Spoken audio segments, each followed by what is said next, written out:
My father didn't lower his voice when he said it. He announced it like a commandment: hand over your penthouse to your brother. It was supposed to be a wedding toast, but the ballroom went silent.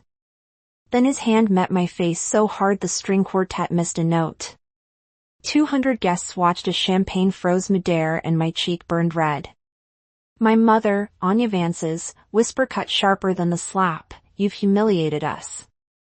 I just smiled, calm, cold, certain. Because right then, they didn't realize they hadn't just slapped their daughter, they'd created their biggest mistake. Before I tell you what happened next, hit like and drop a comment telling me where you're watching from. Have you ever had to stand alone against your own family? People always said my family looked perfect. And maybe we did from the outside. A father with a firm handshake and a tailored suit. A mother who never raised her voice or left the house without lipstick. A son everyone adored even when he failed. And then there was me, the daughter who made it on her own but never quite belonged. I'm Eleanor Vance, 31, a senior software architect who built my career from scratch. No family connections, no trust fund, just code, caffeine, and an iron will. While my brother Julian was crashing one business idea after another, my parents were wiring him money, covering his messes, praising him for his ambition. When I worked double shifts to pay rent, my father said, "That's what builds character." He loved saying that, character. As if endurance was the same as love. I left home at 20 swearing I'd never ask for help again. For years, I didn't. I lived in a studio with paper-thin walls typed until my fingers cramped, ate ramen while Julian posted photos from Cabo. And yet, when I finally bought my penthouse, the one thing that made every sleepless night worth it, my parents barely reacted. My father only said, "It's too big for one person." I should have known that wasn't an observation. It was foreshadowing. Julian was always the future. My parents said he had potential even as he sank deeper into debt. Every family dinner turned into a strategy meeting about how to support his next step. My mother Anya smiled sweetly while maneuvering every conversation to make me feel guilty for my success. "You've always had such a strong work ethic," she'd say, slicing into her steak. "Maybe you could help your brother get on his feet." Help me fix. Fix meant sacrifice. So, when Julian announced he was marrying Isabella, a polished woman with an influencer smile and eyes that could size up a price tag faster than a person I played along, I showed up, smiled for photos, even gave a toast. I wanted to believe maybe this time they'd see me as part of the family, not the resource funding it. The wedding was everything they'd ever wanted. Chandeliers, champagne towers, a rented orchestra. The family name finally sparkled again. I remember standing near the dance floor, clutching my glass, pretending not to notice my father's eyes on me across the room, calculating, weighing. Then he stood up, raised his glass, and made his toast. And that's when everything broke.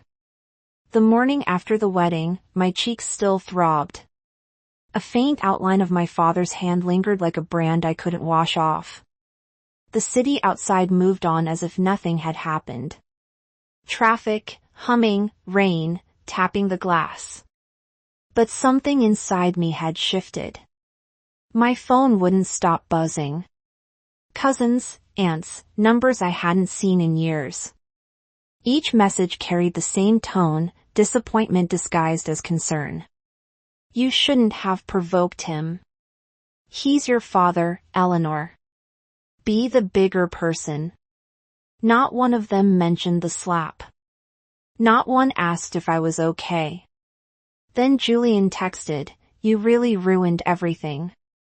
Isabella's furious. Mom says you owe Dad an apology." I stared at the screen, the words blurring. Then I did something I'd never done before. I blocked his number. For the next few days, silence replaced the noise until it didn't. On Thursday morning, someone knocked. I opened the door to find Julian and Isabella standing there like they'd been cast in a commercial for entitlement. Isabella wore white jeans and held a measuring tape. Julian had a coffee cup and that same smug smirk. "We just need a few quick measurements," he said. "For what?" I asked, though I already knew.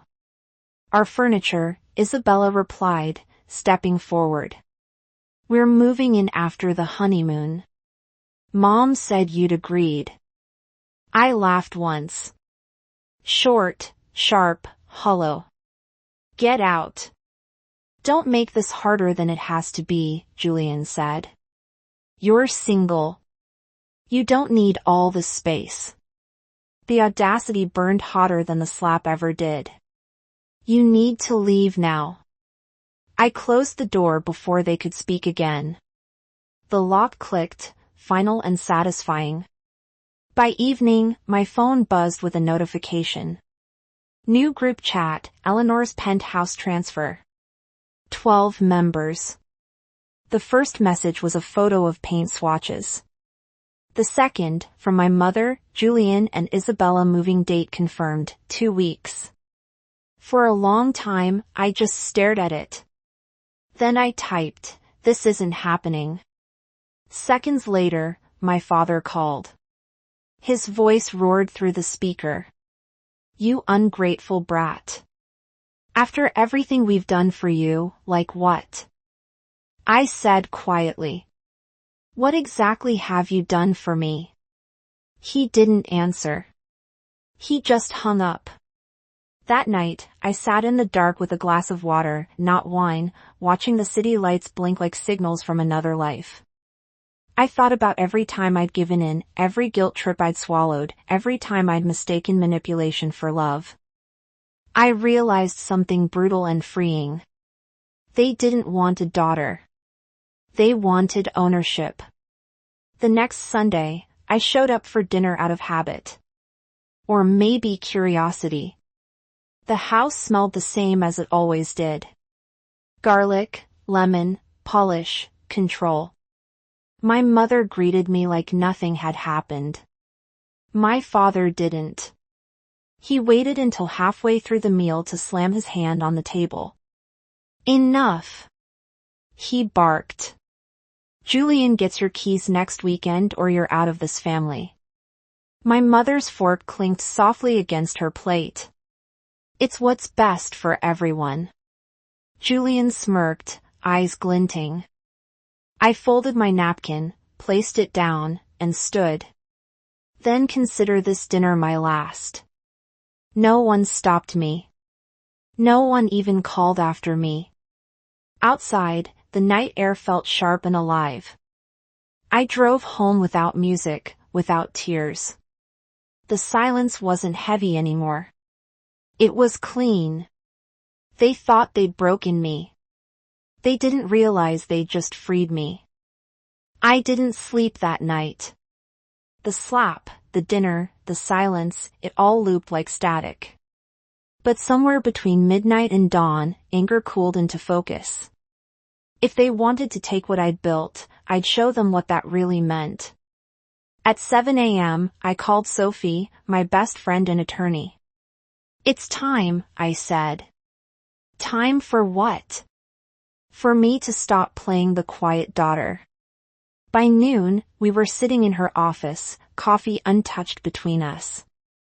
I laid out my phone, my laptop, a USB drive full of messages, screenshots, voicemails, every insult and demand they'd thrown my way. Sophie scrolled through, her face hardening. "This is harassment," she said. "You have enough for a restraining order." "Not yet," I replied. "But I will." Next, I called Gabriel, my closest ally at work, the one person who'd seen my family's performance at the wedding. We met at a small cafe downtown. The air smelled like rain and espresso. "You were right," he said before I even sat down. "Julian is bragging at the office. He told HR he's moving into your place. He's been using your name to get a promotion." I felt the heat rise in my chest. He used my name, your reputation, Gabriel said. And he has no idea you own part of Westview through your holding company. That sentence shifted everything. My brother worked for a company I quietly helped build. He thought I was just another employee. He had no idea I owned 30% of it. Good, I said. Let him keep talking. The next day, I contacted my building's head of security, a man named Mr. Dubois, who owed me a favor. Within hours, he sent me footage, Julian and Isabella, trying to enter my penthouse while I was out. Isabella even posed for a selfie by the door, tagging the location as future home. Sophie nearly laughed when I showed her. They're making your case for you. Exactly, I said. I'm done reacting. It's my turn to move first. That night, I created 3 folders on my computer. Legal. Financial. Evidence.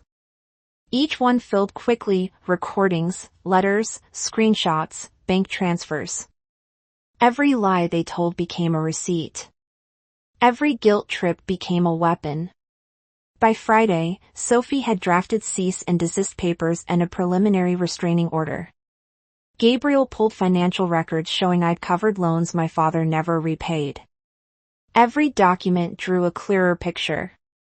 They'd used me for years, and I'd let them until now. When Sophie asked what came next, I didn't hesitate. Invite them here. All of them. They want a family meeting. They'll get one. Her eyebrows rose. You sure you're ready for that?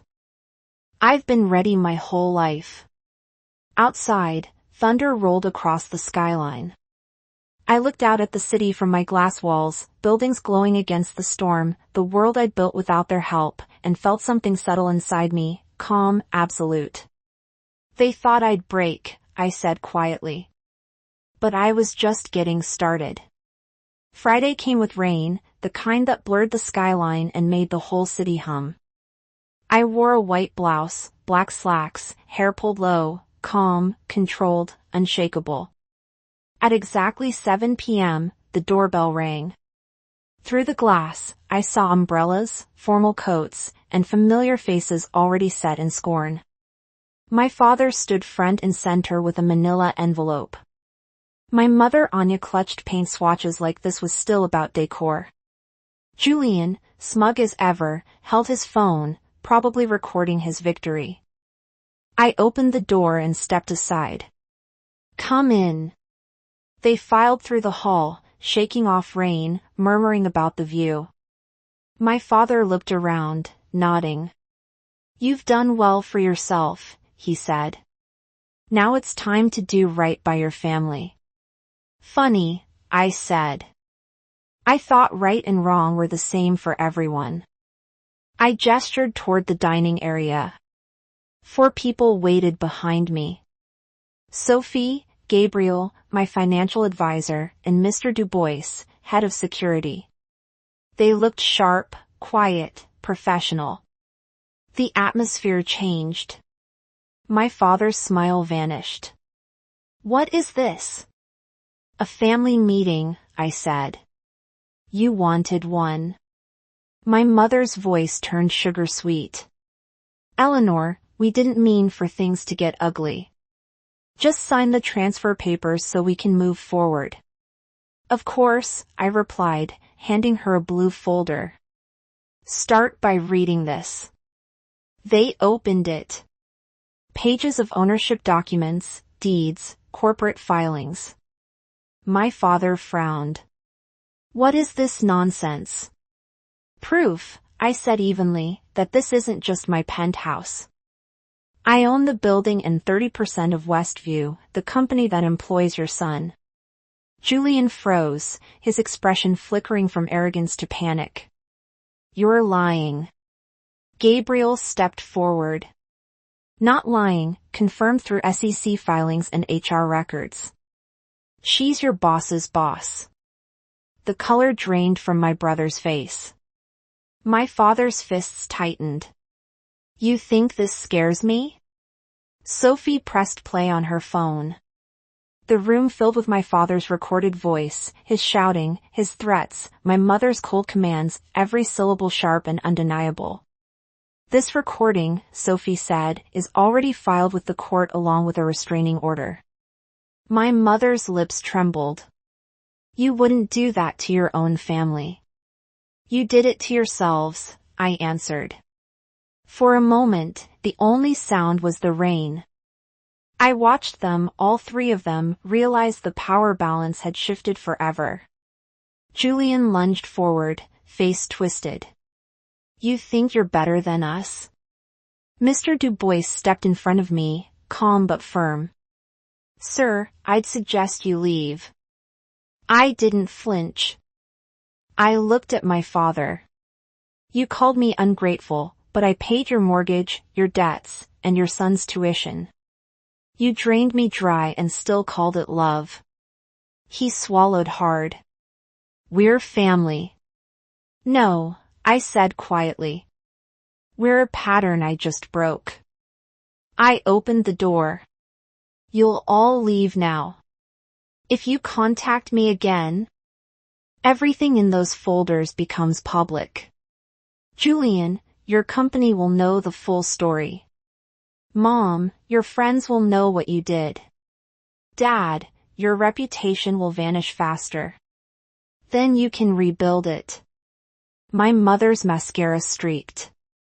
My father's shoulders slumped. Julian glared, but the fight was gone.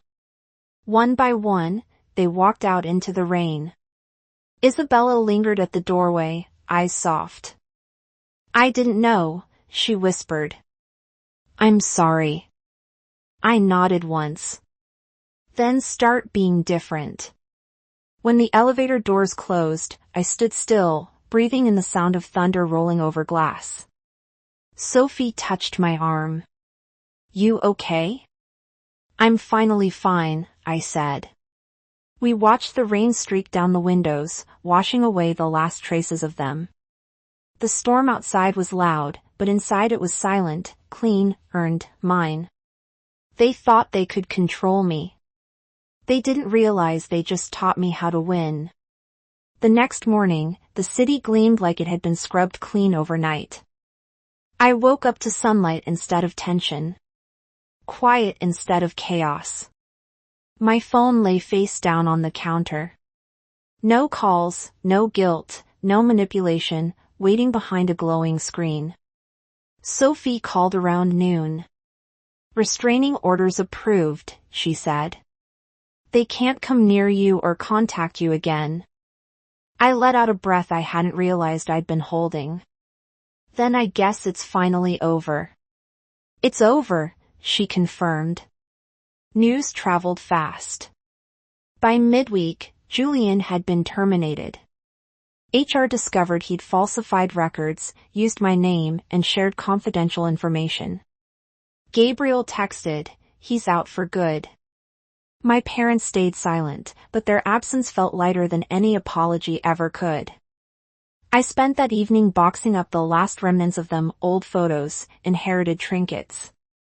The illusion that I ever needed their approval. When the boxes were sealed, the apartment felt larger, brighter, like it had exhaled with me. A week later, I signed documents creating a scholarship for women in tech without family support. The check wasn't charity. It was closure. Turning my pain into something that could outlast their cruelty felt like the only justice that mattered. That night, I stood by the window with a cup of coffee, watching the skyline shimmer against the fading storm clouds. For years, I'd fought to be seen.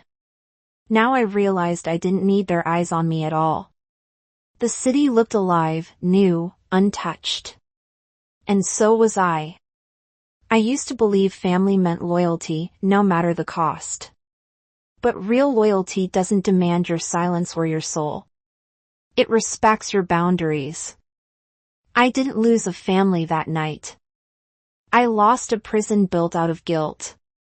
Now every sunrise hitting these glass walls reminds me, peace isn't given, it's earned. If you've ever had to stand alone against people who were supposed to love, you know this. You're not weak for walking away. You're brave for saving yourself. Hit like, share your story in the comments, and subscribe for more like this.